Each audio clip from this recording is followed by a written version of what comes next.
नमस्कार दोस्तों, बहुत बहुत स्वागत है सरकारी परीक्षा के इस डेली करंट अफेयर्स वाले सीरीज में, जहां हम डेली करंट अफेयर्स से रिलेटेड कुछ इंपॉर्टेंट एमसीक्यूज और उनसे रिलेटेड कुछ इंपॉर्टेंट स्टैटिक इन्फॉर्मेशन आपके साथ शेयर करते हैं।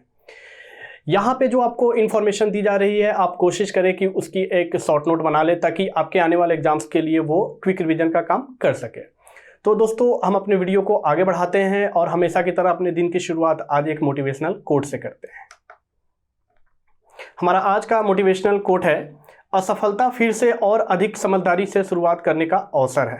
जी, अगर आप अपने लाइफ में जो है असफल हो गए हो तो आप अपने लाइफ से निराश ना हो, क्योंकि ये जो आप असफल हुए हो वो आपको जो है और अधिक समझदारी से शुरुआत करने का मौका देती है। क्योंकि अगर आप अपने पीछे की गलतियों को ढूंढ लेते हो और उसको ठीक करके शुरुआत करते हो तो आप हो सके निश्चित तौर पे जो है आप सक्सेस जरूर हो जाओगे। ठीक है, तो आप ध्यान रखें कि अगर आप असफल हो रहे हो तो उसमें आपकी जो है समझदारी जो है और अच्छी हो रही है और आपकी जो है इस असफलता के कारण जो है वो शुरुआत करने का फिर से आपको मौका मिल रहा है। ठीक है, तो इसी मोटिवेशनल कोट के साथ हम बढ़ते हैं अपने डेली करंट अफेयर्स वाली सीरीज में और देखते हैं हमारा आज का फर्स्ट क्वेश्चन।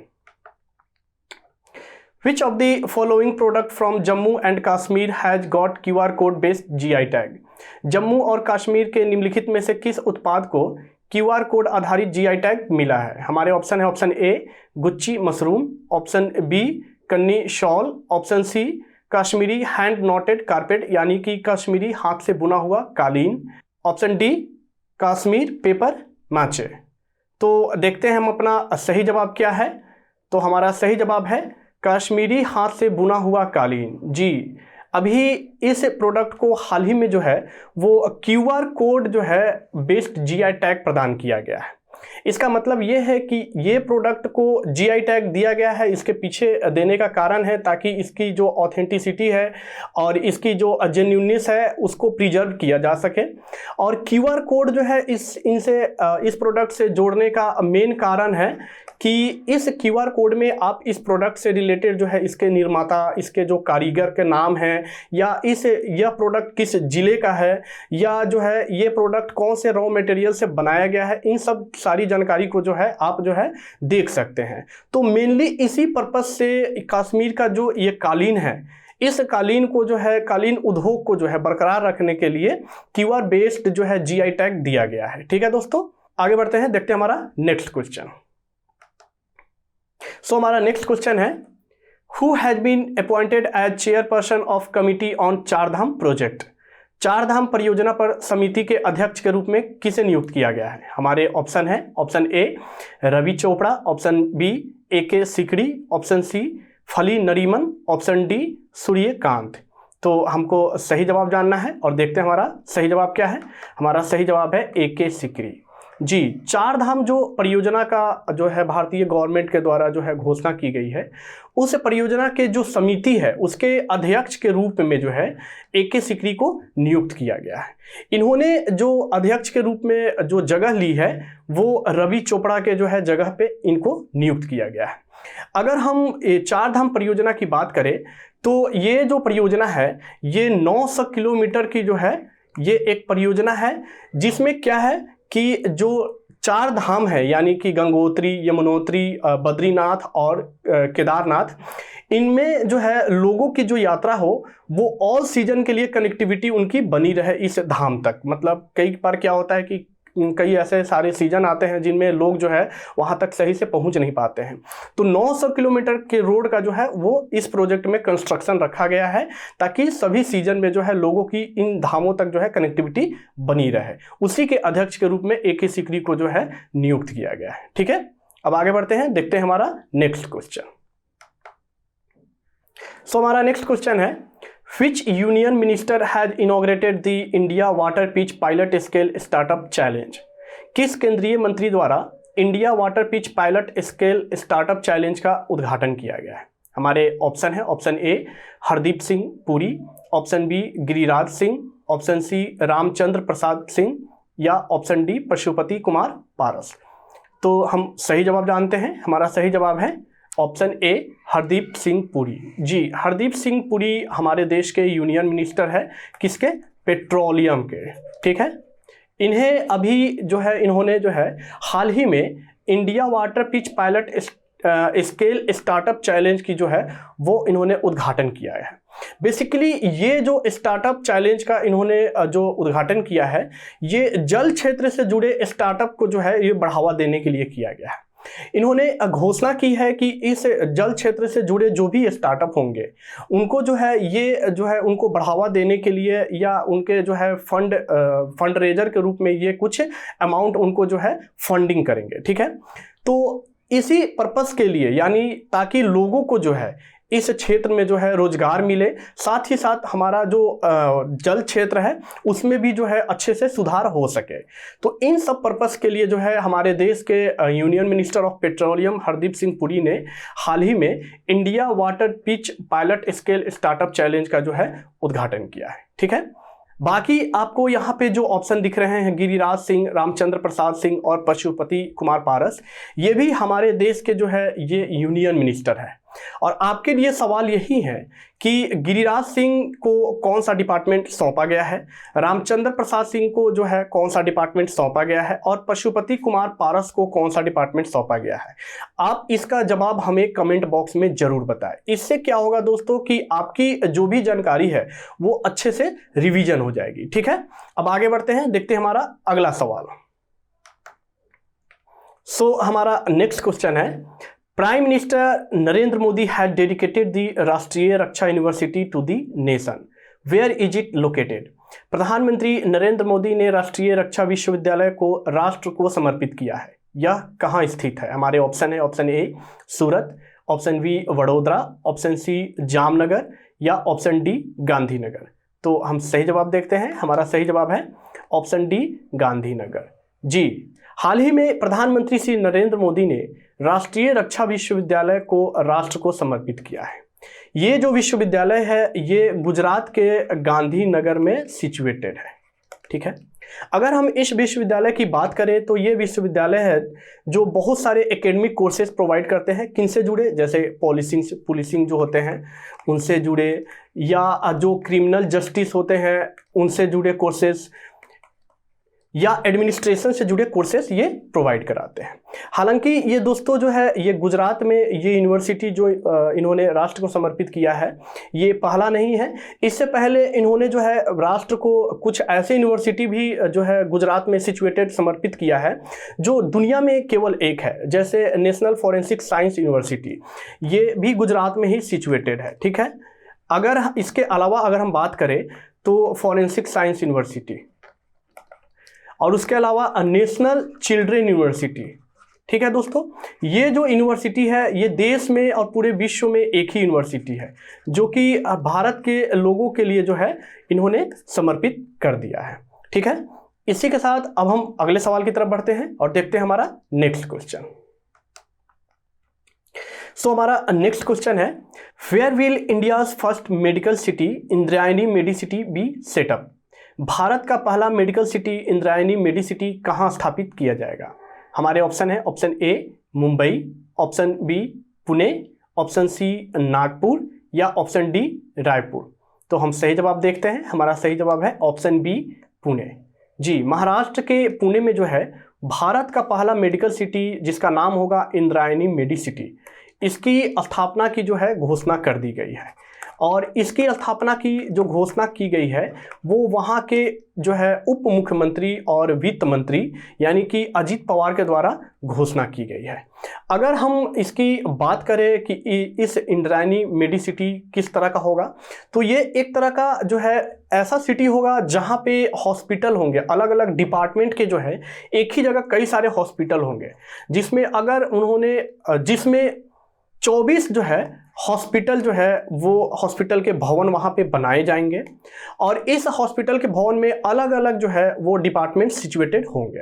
अगर हम बात कर ले इंद्रायणी मेडिसिटी की, तो ये मेडिसिटी में जो है शिक्षा के साथ साथ रिसर्च भी होंगे, साथ ही साथ लोगों का उपचार भी होगा और ये जो उपचार किए जाएंगे ये काफ़ी लो कॉस्ट पे जो है महाराष्ट्र के लोगों का उपचार किया जाएगा और इसकी घोषणा जो है अभी हाल ही में की गई है। ठीक है दोस्तों, आगे बढ़ते हैं, देखते हैं हमारा अगला सवाल। Next question is, Gabriel boric has become the youngest president of which country? Gabriel boric किस देश के सबसे युवा राष्ट्रपति बने हैं? हमारे ऑप्शन है option A Peru, option B Bolivia, option C Chile या ऑप्शन डी अर्जेंटीना। तो हम सही जवाब देखते हैं। हमारा सही जवाब है ऑप्शन सी चिली। जी, चिली देश के अभी हाल ही में गैब्रियल बोरिक जो है वहाँ के सबसे कम उम्र के राष्ट्रपति बन गए हैं, यानी कि सबसे युवा राष्ट्रपति बन गए हैं, जिनकी जो उम्र है वो है 36 ईयर्स। और इनको जो नियुक्त किया गया है वो 2022 से 2026 तक टर्म के लिए नियुक्त किया गया है। इनकी जो नियुक्ति की गई है वो किनके जगह पे की गई है? तो सेबेस्टियन पनेरा की जगह पे की गई है। इसका मतलब ये है कि इनके राष्ट्रपति से पहले वहाँ के राष्ट्रपति कौन थे? सेबेस्टियन पनेरा, यानी इन्होंने सेबेस्टियन पनेरा को सक्सीड किया है। ठीक है, आगे बढ़ते हैं, देखते हैं हमारा अगला सवाल। हमारा अगला सवाल है where has it been decided to temporarily move the Indian embassy in Ukraine? Ukraine में भारतीय दूतावास को अस्थायी रूप से कहां स्थानांतरित करने का निर्णय लिया गया है? हमारे ऑप्शन है option A Slovakia, option B Poland, option C Romania या ऑप्शन डी बेलारूस। तो हम सही जवाब देख लेते हैं। हमारा सही जवाब है ऑप्शन बी पोलैंड। जी, हाल ही में यूक्रेन कंट्री पे रशिया के द्वारा अटैक के कारण भारतीय गवर्नमेंट के द्वारा डिसीजन लिया गया है कि वहाँ पे जो भारतीय दूतावास है उसको कुछ समय के लिए यानी टेम्पोरली जो है पोलैंड में शिफ्ट कर दिया गया है। अगर हम बात करें पोलैंड की तो ये यूक्रेन से ही सटा हुआ जो है ये कंट्री है। अभी यूक्रेन में जो है रशियन सोल्जर्स ने यूक्रेन के जो शहर है कीव, इसमें काफ़ी अटैक हो रहे हैं, जिसके कारण वहाँ के जो दूतावास थे वो ध्वस्त हो गए हैं। और इसके जो वर्कर्स थे यानी दूतावास में रहने वाले जो भी मतलब पर्सन है, जो भी ऑफिसर्स हैं, वो वहाँ पे कैंप लगा के जो है वर्क कर रहे थे। तो इन सब वजह के कारण जो है हाल ही में भारतीय गवर्नमेंट के द्वारा ये फैसला लिया गया है कि अभी यूक्रेन के जो एम्बेसी है उसे जो है पोलैंड में शिफ्ट किया जा रहा है कुछ समय के लिए। ठीक है दोस्तों, यहाँ पे आपको करंट अफेयर से रिलेटेड कुछ जो है इंपॉर्टेंट एमसीक्यू दिए जा रहे हैं, लेकिन इसके साथ साथ सरकारी परीक्षा के यूट्यूब चैनल पे आपको कई सारे ऐसे वीडियोज मिल जाएंगे जो आपके एग्जाम्स के लिए जो है वो काफ़ी हेल्पफुल हो सकते हैं। तो आप उस वीडियोज को ज़रूर देखें, जैसे सेटेलाइट से संबंधित या लॉन्चिंग व्हीकल से संबंधित आपको वहाँ पर वीडियो मिल जाएंगे। और छोटे छोटे शॉर्ट वीडियोज़ या रील्स वगैरह जो है हम बनाते रहते हैं, इंफॉर्मेशनल होते हैं। तो आप कोशिश करें कि आप उन्हें भी अपने जो है डेली रूटीन है आपका उसमें उन्हें भी कवर करें। और हमारे सरकारी परीक्षा के यूट्यूब चैनल को जो है विजिट करें, लाइक करें, अपने फ्रेंड्स के साथ जरूर शेयर करें। ठीक है, अब आगे बढ़ते हैं, देखते हैं हमारा नेक्स्ट क्वेश्चन।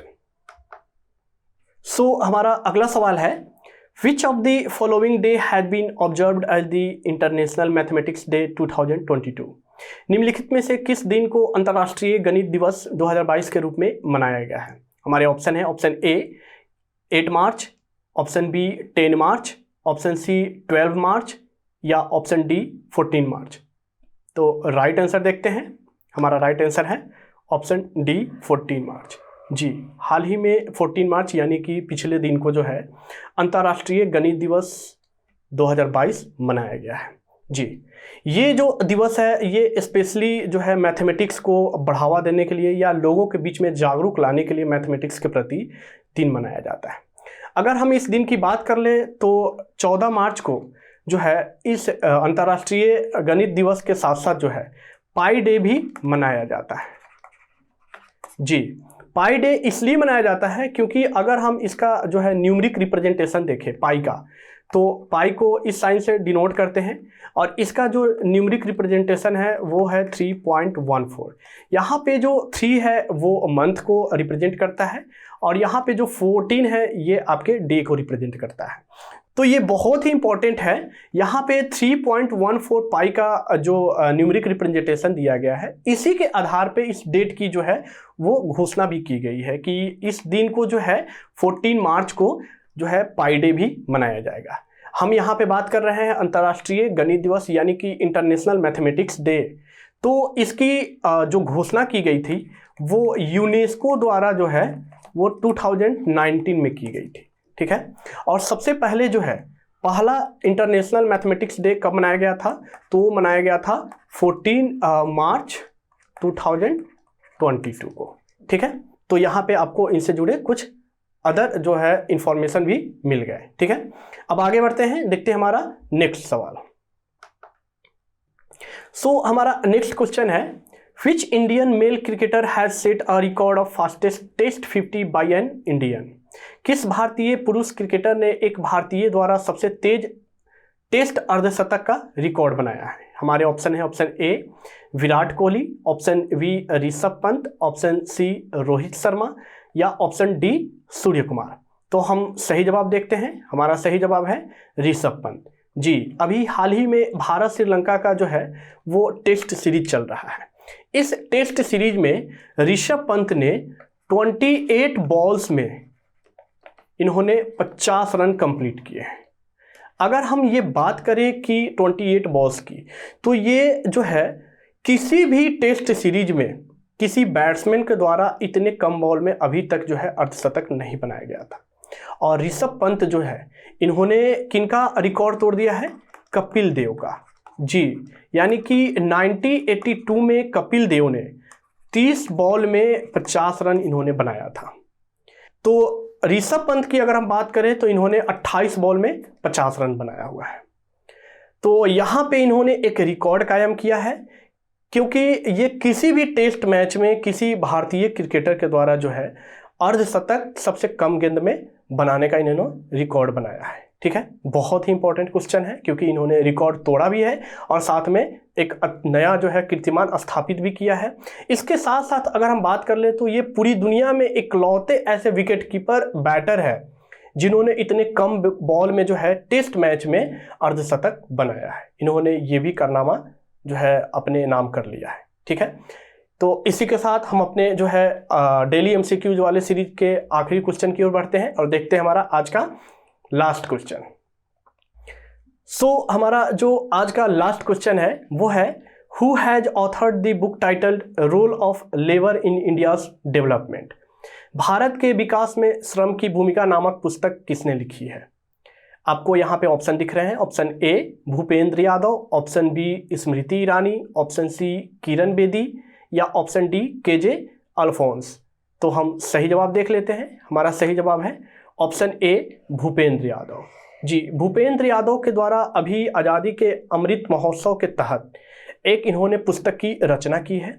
उस पुस्तक का नाम है भारत के विकास में श्रम की भूमिका जी। जैसा कि इस पुस्तक के टाइटल से ही आपको पता चल रहा होगा कि हमारे जो हमारा जो भारत है उसके डेवलपमेंट में लेबर की जो भूमिका रही है वो कैसी रही है। यानी हमारे भारत को और जो है अधिक ऊंचाई पे ले जाने में लेबर की भूमिका क्या क्या रही है, इन सब चीज़ों का चर्चा जो है इन्होंने इस पुस्तक में किया है। और इस पुस्तक को अभी जो है हाल ही में जो है विमोचन किया गया है।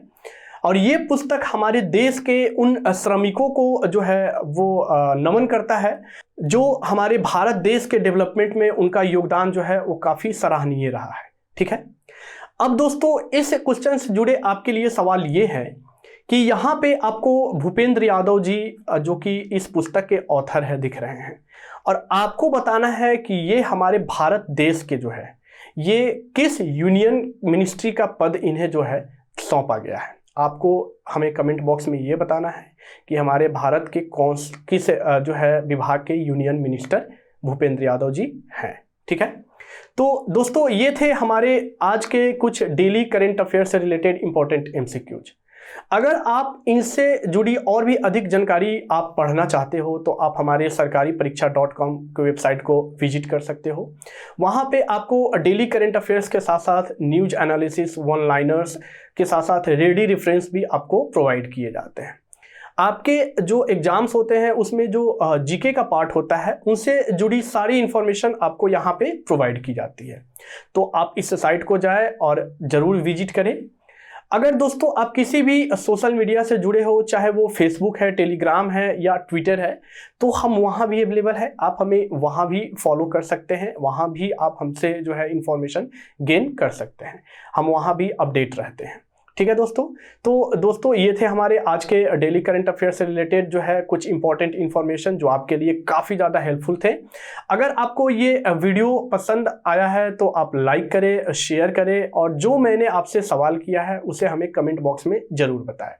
साथ ही साथ जो है अपने फ्रेंड्स जो भी तैयारी कर रहे हैं या फैमिली मेंबर्स उनके साथ भी इस वीडियो को जरूर शेयर करें। ठीक है दोस्तों, अगर आप इस चैनल पे नए हैं तो आप इस चैनल को सब्सक्राइब कर लें और बेल आइकन को जरूर दबा लें ताकि हमारी जो आने वाली नेक्स्ट वीडियो है उसकी नोटिफिकेशन सबसे पहले आपको मिले। ठीक है, आप अपना तैयारी जो है अच्छे से करते रहिए, हंसते रहिए, मुस्कुराते रहिए और कोशिश कीजिए कि अपने जीवन में जो है हर एक चीज़ों को ठीक करके एक आपने जो एम बनाया है उस एम तक जल्दी से जल्द पहुंच सके।